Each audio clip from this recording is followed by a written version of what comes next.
Hello and welcome to the Oddschecker podcast. This is the Longchamp preview. It is, of course, the Arc on Sunday.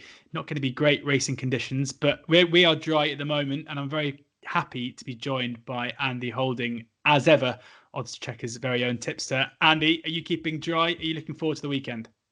I am, yes. It's a little drier up in North Wales than it is down with you guys in London. You've got that little bit of a storm and low pressure coming through your neck of the woods, haven't you, in the last 12 hours? And I think that's going to hover around until probably the thick end of Saturday, and that's going to have an impact on what's going to go on over in Paris as well, because they're in the teeth of the gale as well. Yeah, before we get in, because we've got a lot to preview here, just for the listeners and viewers, we're going to rattle through as many races as we can over Saturday and Sunday, because there's so much good stuff going on. But before we get into it, we are seeing reports that the going is going to be heavy. It's going to be an absolute bog. So are we looking here for soft ground horses? Are we looking to keep our powder a bit drier than maybe we normally would? Or do we still think there's going to be a few opportunities? Well, the one positive, if there is to draw out of it all, is that they are going to be racing on a fresh strip of ground, which is saved specifically for the Arc de Triomphe weekend. So that is the good sign about everything. But there's no getting away from it or sugarcoating it. It is going to be pretty treacherous. Now, a lot of the French horses are used to running on ground as bad as that. So I think home players will have an advantage, won't they, over the sort of UK and Irish horses. Not so much the Irish horses because they're used to running on soft ground, but a few of the English contenders wouldn't have been over delighted in the last 7 days with all the rain they've had. Obviously, Batash is out.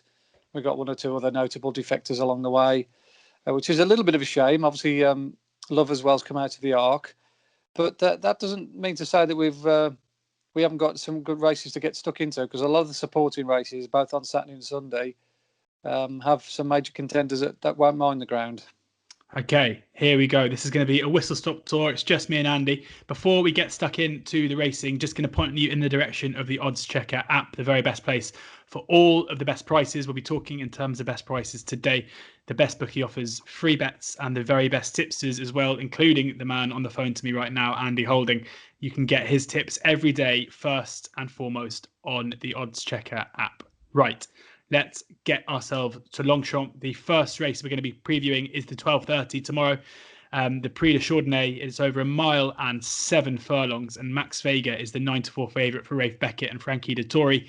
Valia is 3-1, My Kiss 11-2, Mythical 6-1, Step by Step 6-1, Nemian Lion 18-1. Andy, 6 runners for the first. Get us off to a flyer.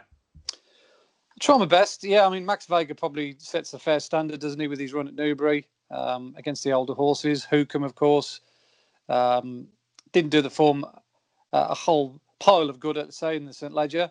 He was a little bit disappointing, but you could look at that and flip it on its head and say, well, Adignac, who was third, has gone on to win subsequently in group company at Chester. So there's positives and negatives to take out of that run. The one thing about Max Vega that we know that is good for him is the ground. When he won at Newmarket last year, that 1.25 mile stamina test for 2-year-olds, he handled the conditions really well that day. He comes from a stable in rattling good form as well. Rafe Beckett's going through a real purple patch at the moment with his 2-year-olds and, of course, his older horses, with New Mandate probably being the pick of the bunch for last weekend. Frankie's been booked as well, and that won't be lost on a lot of punters. So, yeah, in a race which is likely to become tactical, a lot of French races are tactical anyway, but this lad, he's a front runner, so he's going to be able to row his own boat, and Frankie being a Pied Piper in front, he could be quite a difficult to catch from the front. But if there is going to be one danger, it might well be the Alander Roy Dupre filly down the bottom, Valia. It was a bit disappointing in a Group 1 last time out, but the ground was probably a little bit too quick for behind Tanawa in the Vermeil. But if you go back to her previous run when she was second to Wonderful Tonight at Deauville on heavy ground, I think that represents a good level of form. Obviously, she's got to prove herself at the trip, but you could say the same about Max Vega. So under these conditions, then I think Valia might be the value in the opening race. That is a pun that I would be embarrassed about, Andy, but fair enough. Valia 3-1 best price is with Boyle Sports as it stands, is short to 9-4 elsewhere. We'll move on now to the 135. So skipping a race onto the Prix de la, and we have Skeletia, a race dominated by French horses here. Skeletti is 2-1. Ocean Atlantique for Andre Fabre is 7-2. And then Patrick Sarsfield for Joseph O'Brien is 11-2. Gleison 7-1. Hurricane Dream 15-2. Dorema 8-1. 40-1 and 80-1 the bottom two. Subway Dancer and Raging Storm the bottom two in the market, I should say. What do we make firstly, or do we know much, if anything, about the top two here, the French horses, and what do we think of the ones in behind? Yeah, luckily I know all these, not intimately, but I know enough about them courtesy of that little period I did for oddschecker back in May, June, and that's like carried forward into the sort of French derby and the classics and so on and so forth. I've stopped doing them for a little while, but I do the bigger meetings like Deauville, Longchamp, and St. Cloud. So I've still managed to get some time figures for the better races. So I have spent a bit of time watching how these horses have been shaping up since I left them early on in the season. I think the favourite, Skeletti, is the right favourite. He's a likeable type. He usually travels well in his races. He'll handle heavy ground. He won well last time out at Deauville. He beat a horse that regularly UK punters will know quite well. One of the fancies for the Arcs, Sottsass. We'll get onto the Triomphe on Sunday. I think he's a big player. So if you fancy Sottsass, you'd be hoping that Skeletti runs well here, and I'm sure he will. Ridden by Maxime Guillon as well. It gets on particularly well with him. An uncomplicated type with a nice turn of foot in the ground. His time figures have been very good. His numbers the other day when he won at Deauville, I did some split times as well. Stack up really well up against some good horses on that particular card. I think it's from the 16th of August. So he's going to be quite difficult to beat. But of the others, I'm going to get onto two or three of the other French horses that all tie together with each other. Ocean and Atlantique, Hurricane Dream, and Glisson from the Jean-Claude Rouget stab. Now, Glisson ran on the same card that Hurricane Dream was also victorious back at Deauville last time out. And the comparison with those two, like for like that day, is very stark. Glisson from the 3 furlong pole was roughly about 5 lengths quicker than Hurricane Dream in the latter stages of that race. So, and the overall times were roughly the same as well. So that tells me that Glisson's probably got a better turn of foot in the conditions than Hurricane Dream. And Hurricane Dream and Ocean Atlantique both were down the field in the Irish Derby won by Mishraf. So obviously they got found out in the very highest grade. So in summary, I think Skeletti's the right favourite, but at the prices, I think around about 7-1. Is it Glisson? 7-1 with Bet Victor. Yeah, he's gone well here before as well. I think he made his debut off the top, if I remember rightly, Glisson here at this track, and he won on heavy ground. So he handles Longchamp. He's won last time out under these conditions, and he's got a very good turn of foot. With the dead 8 runners, you know me, George, I can't resist a nice little each way mouth-watering bet when I see one. So I should be having a crack at Glisson each way, around about 7-1 in the Prix dollar. Glisson each way at 7-1, and cross everything that the conditions don't put anybody off, and suddenly you're left with 7. Of course, it would only be 2 places. On to the 215, the Prix de Royallieu, and it's another Rafe Beckett horse who heads the market. Could be a fantastic day for him. Manuela de Vega is the favourite at 7-2. Pista next up at 9-2. Wonderful Tonight is 5-1. Abira 15-2. Passion is 8-1. Monica Sheriff 10-1. 12-1 Bar. What do you make of Rafe's chances here? You were keen enough. Well, you went against him in the first. Sorry, with Valia. Do you think he's got a better chance here of getting a winner on the day? Most of the market leaders here, George, won't mind the ground, so it's not as if connections are going to be ducking this one. I wouldn't have thought. Yeah. Manuela de Vega, she's a real mudlark. As we saw earlier on in the season when she beat Fanny Logan at Haydock on heavy ground or soft ground, she was really good. And then beat Makawe next time out, back at the same track, I think it was. She obviously wasn't quite good enough on fast ground behind Love. Got well beat that day in the Yorkshire Oaks. But back on soft ground in this kind of level, probably not Group 1, slightly below that. Group 2 makes a huge difference. She's obviously got a leading chance. I wouldn't say a favourites chance, but a leading chance. And you'd certainly bracket Pista into that category as well, wouldn't you? Having won very easily at Doncaster, stepping up in grade. She's been one of the success stories for Joseph O'Brien this season. Has made her way through from winning a heavy ground Galway maiden to now racing in this company. She also will enjoy the conditions. And I also think there's a dangerous little floater here as well. Not massively priced, but I think David Marnucci's got a half a chance here with Wonderful Tonight. Now, she's got a real soft ground pedigree and a background that suggests that all her best work is going to be done on heavy ground. She actually won in Saint-Cloud last year on heavy ground as a 2-year-old. She's done nothing wrong this season. Won at Deauville 2 starts ago. Quickened up really well from the front. It was a lovely ride by Thierry Picon. And then found the faster ground against her in the Group 1 Vermeil last time out at Longchamp over this course behind Tanawa. But I certainly wouldn't hold that against her because good ground's no good to her, really. She does need soft or heavy ground. If this becomes tactical and she gets to run things from the front, like she did in Deauville, I'd quite fancy Wonderful Tonight to put up a Bill show here. David Marnucci, he had 2 winners from 2 runners at Salisbury yesterday, as we speak. So the yard's in great form. That horse will love the conditions just as well as any. And again, round about 5-1, looks a fair enough each way bet given she's going to have ideal conditions. So there you go. Then 5-1 for David Manoussier, and Wonderful Tonight 5-1 is pretty much available with all firms there as well. On now to the 325, the Prix Daniel Wildenstein, and a really interesting horse at the top of the market. The Revenant is currently favourite at 6-4. That's a Ball Sports. We haven't seen the Revenant since being beaten over a mile on Champions Day last year by King of Change. We also haven't seen either. So this is going to be an interesting one to see. William Hill go 4-5, as do Bet Victor.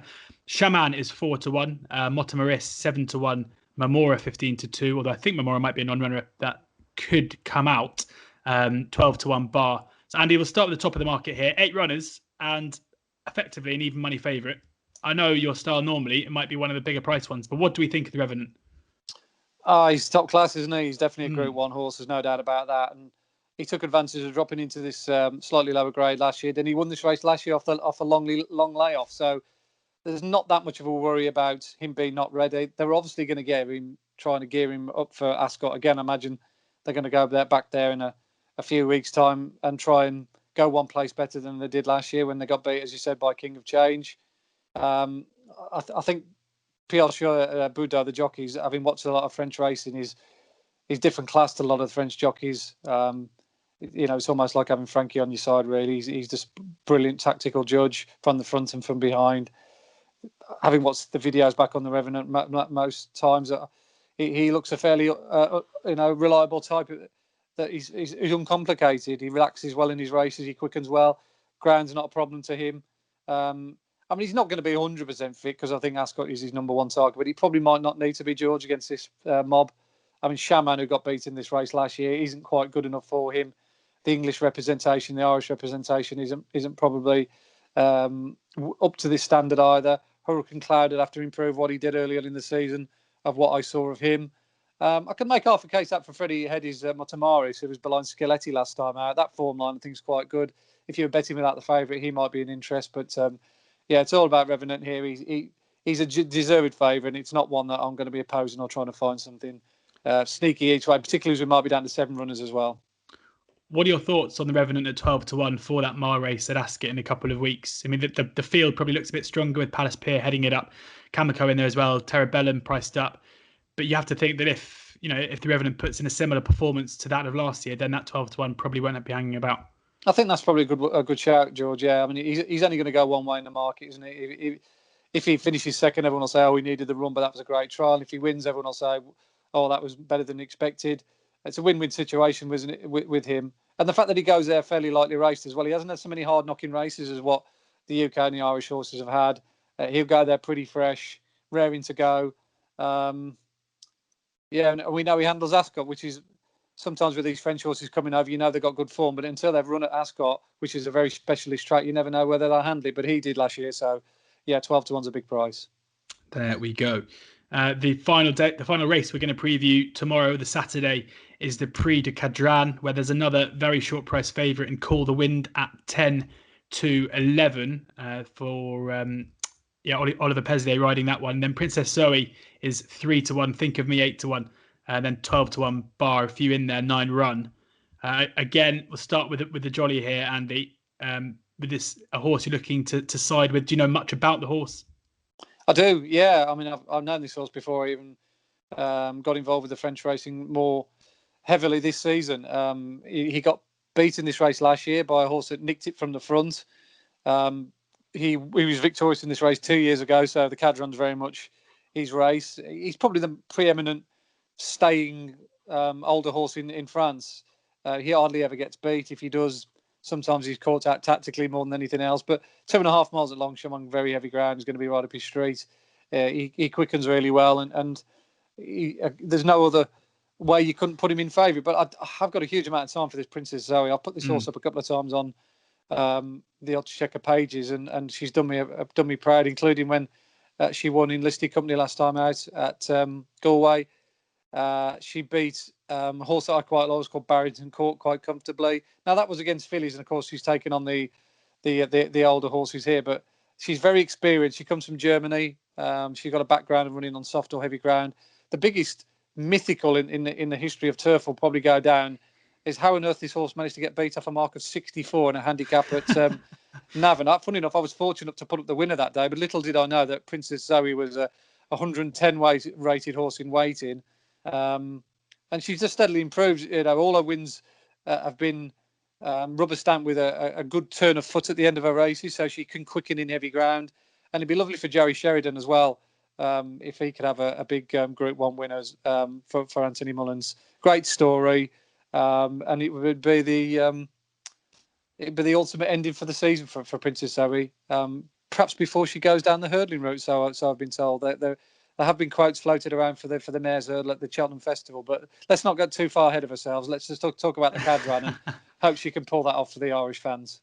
Could be quite a fun double to have, a rated double. Yes. 2.5 miles there. Princess Zoe, 3-1. That 3-1 is basically with every single bookmaker around as well. Bet365, Sky Bet Hills, Bet Victor, all 3-1 for Princess Zoe to defeat Call the Wind, a horse who, as you say, is pretty rarely dethroned. We're now going to move on to the Sunday. We're recording this at midday on Friday, so the draw and the final decks and the jockey bookings are kind of coming out as we speak, which means we're going to have to skip straight to the Arc because no market as of yet for the two Group 1s that precede the Arc. But we have got a couple of markets coming up for the ones after. So onto the Arc now, and the big one undoubtedly of the weekend, although certainly some not necessarily the field that we were hoping for, it's fair to say, with Love coming out, but Enable still heads up the market at 11-8 currently with Betway. Stradivarius is 13-2, was a big double figure price just a couple of days ago. Sottsass, I think we're going to talk about in a second, judging by what you just said, Andy. In Swoop, 12-1. Japan, 14-1. Mogul, 14-1. He'll be ridden now by Ryan Moore after Love's withdrawal. Serpentine, 14-1. Rabia, 14-1. Persian King, 20-1. It's a pretty deep field, this, you have to say. Enable, 11-8 favourite. Can she get the job done? Be lovely if she could. It's a shame that there'll be no crowd there to witness it. Frankie and his legions of supporters would have been their element, wouldn't they? Over in Paris if he was to pull it off. And given her campaign this season, there's every chance she will. She's just been brilliantly trained as ever by John Gosden, who knows exactly what he's doing with a filly like this. And she's just a champion racehorse, isn't she? She eats, sleeps, repeats, and races. And she's got the draw gods have smiled on her as well. Drawn 5. I mean, she could have been out in the car park, but that's a good starting point for Frankie. Not too much on the rail, just slightly off of it. So whatever wants to lead, he can sort of track them in 3rd or 4th. I'd imagine he'll go around in that position. And as we know, last year she quickened to the front, looked like she was going to win, and then just drifted a little bit towards the inside. And I think that manoeuvre could slightly cost her in the final analysis as Walt guys come and swooped and picked her pocket late on. But she'll handle this ground as well as most. I don't think it's ideal for her, if I'm being honest. I think she probably wants good to soft ground in a perfect world, but she'll get through it. It's just whether she'll get through it as well as some others might. And at the price is 11-8, she doesn't really float my boat as being at the greatest bet of ever. I could probably back a better 11-8 shot than her, particularly when there's some more horses that I'd like to be involved with each way in a race like this. Well, let's talk about them then, because there are some big names queuing up in behind Enable. We'll talk about Sottsass in a minute, but just a word for Stradivarius. The big gamble you can say of the last couple of days. I mean, again, whilst Enable would obviously be the most popular winner, be a pretty amazing story if Stradivarius can get the job done as well. Well, Stradivarius has always been bookmarked as a horse that wants decent ground. I think John Gosling was in his early years was always worried about the ground changing, and particularly some days at Royal Ascot when he was running in the Gold Cup. The heavens opened and he drifted in the market, and everyone wanted to take him on, and he somehow managed to pull through. But as he's got older, he seems to be able to adapt a better preference for it.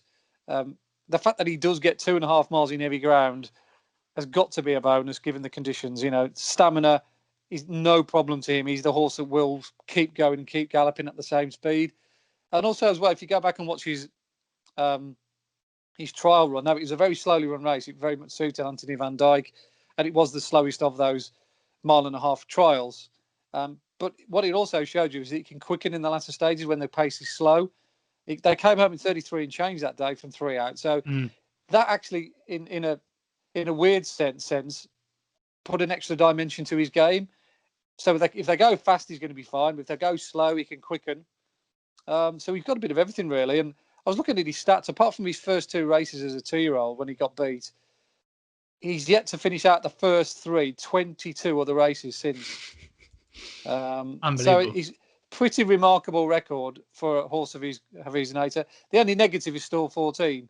Traditionally, you want to be drawn low. Now, the ground might be slightly better on the outside at Longchamp. I don't know the vagaries of the track with regards where they'll race, but looking back over the career history of winners of the Arc, mainly they've come from a low stall, and the ones on the outside have always had a bit of an inconvenience. So that is the only negative I could find. But look, if anyone wanted to back Stradivarius each way, particularly some firms on the day go 4 or 5 places, trying to get your money, and he's above 5 to 1, be hard pressed to see him, given his career record, him not finishing in the frame. So a very, very solid pick, Stradivarius. And currently the only bookies who are 4 places are Betfair and Paddy Power, and they're also best price with oddschecker at 13 to 2. So that may not. Yeah, that is good business. That. I mean, I've had a couple of bets in the race, but I'll be very, very tempted just to have that bet, just because it's a bet you've got to have, really. Yeah, it's 4 place 13 to 2. That's just too big. Getting decent odds against on Stradivarius placing there with that each way bet. Sottsass, now you mentioned that we were going to talk about him, and that he's a horse that you like here.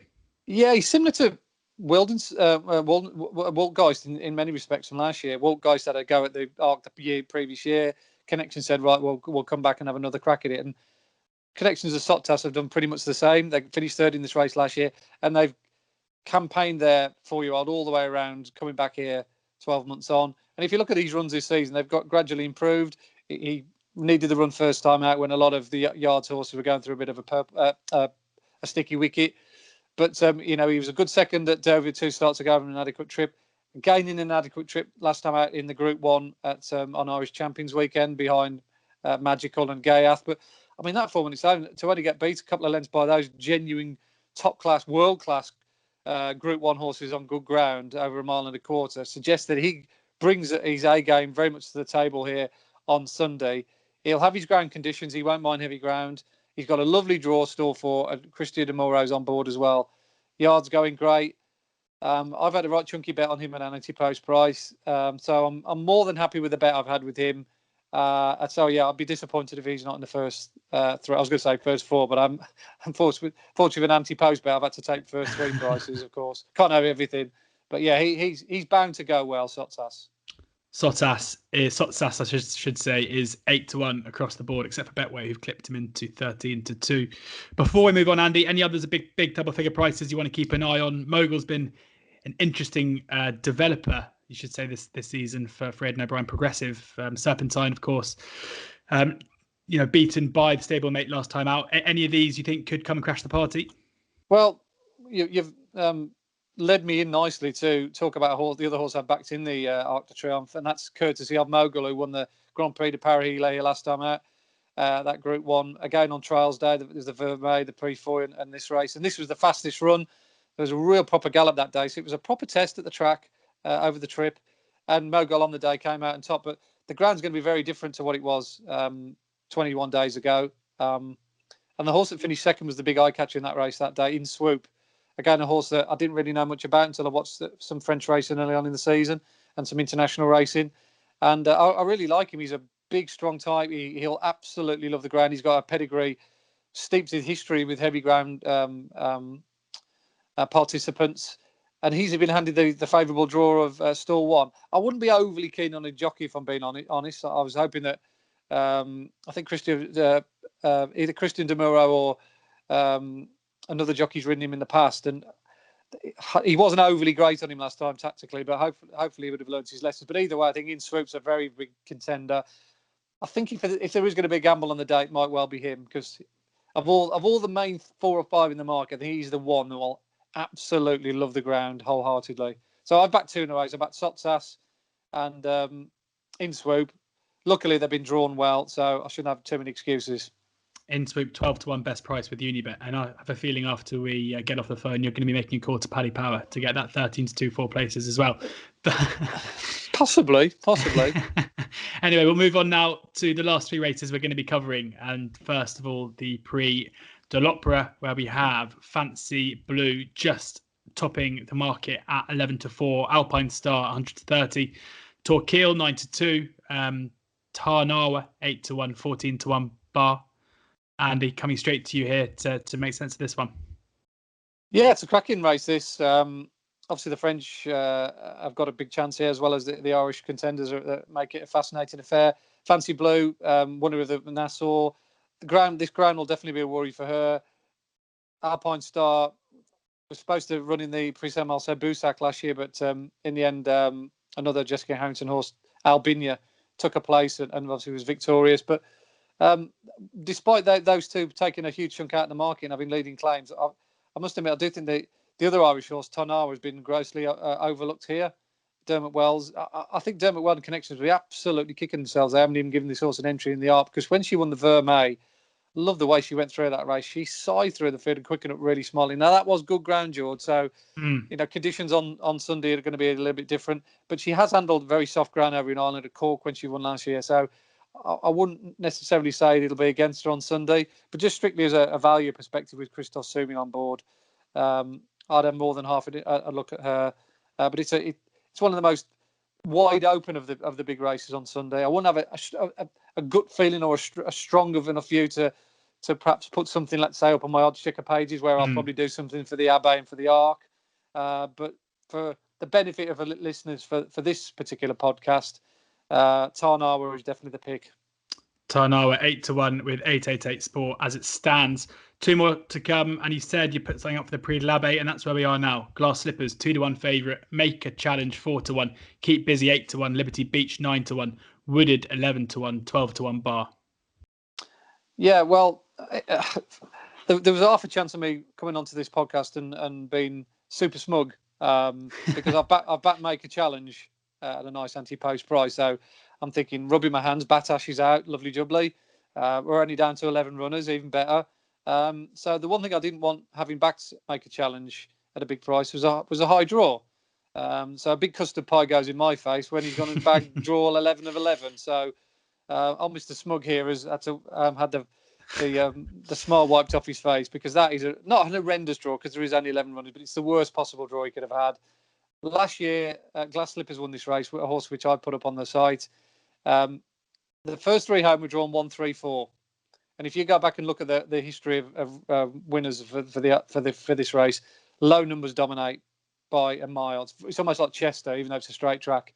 So that is a bit of a nightmare. I mean, Make a Challenge run an unbelievable race behind Glass Slippers last time in Ireland, and I thought that day, straight away, I think I backed Make a Challenge 2 days after that. I couldn't believe the price that some firms went for it afterwards, double figure quotes, because I thought he was the best horse in the race that day based on where he was drawn. So yeah, he's got a mountain to climb. I do think the other one to mention, apart from Glass Slippers, who looks the obvious winner now, although she's got drawn stall 10, so the front 2 in the market are right next to each other down the middle, would be the French horse Air de Valse, who they've been tinkering around with him over 6-7 furlongs.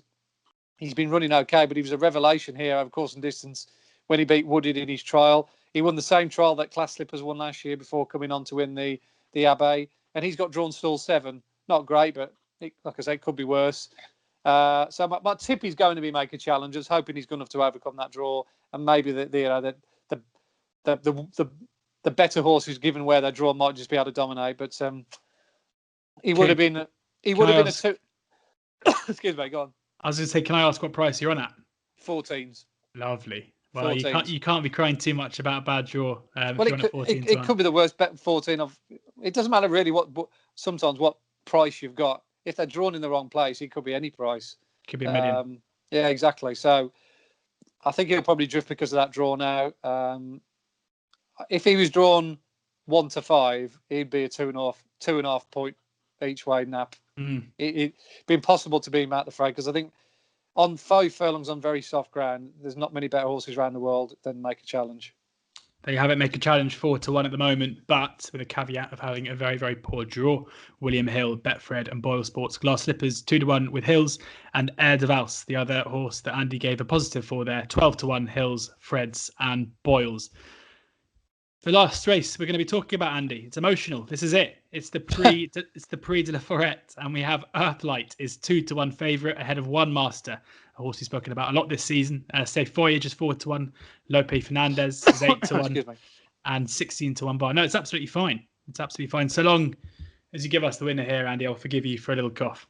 I mean, this is, I think, pound for pound, the best race on the card. This Foret, other than Space Blues not being in the lineup, is chock full of some of the best in the world over this trip.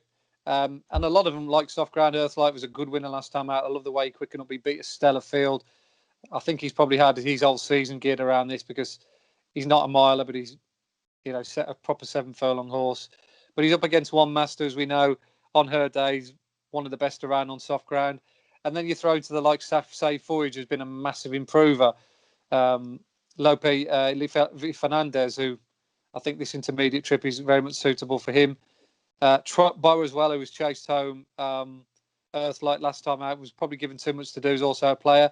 And also, don't forget the other 3-year-old as well down the bottom, a horse called Erska, horse that will absolutely love the conditions. I think this is an absolute snorter of a race. At the prices, George, and that's what it's all about with me, I'd suggest that Andre Frob's second string here on paper. Trot Bow is definitely the value bet. She was trained very much with the French 1,000 guineas in mind. Unfortunately, things didn't quite go right for her on the day. I'm not absolutely convinced the straight track suits her as well as a round track. All her best form is coming off a bend, and her best form's here at Longchamp.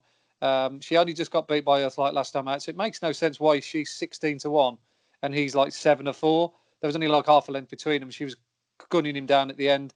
She won't mind the ground. So yeah, let's have a few quid each one. Trot Bow at the prices.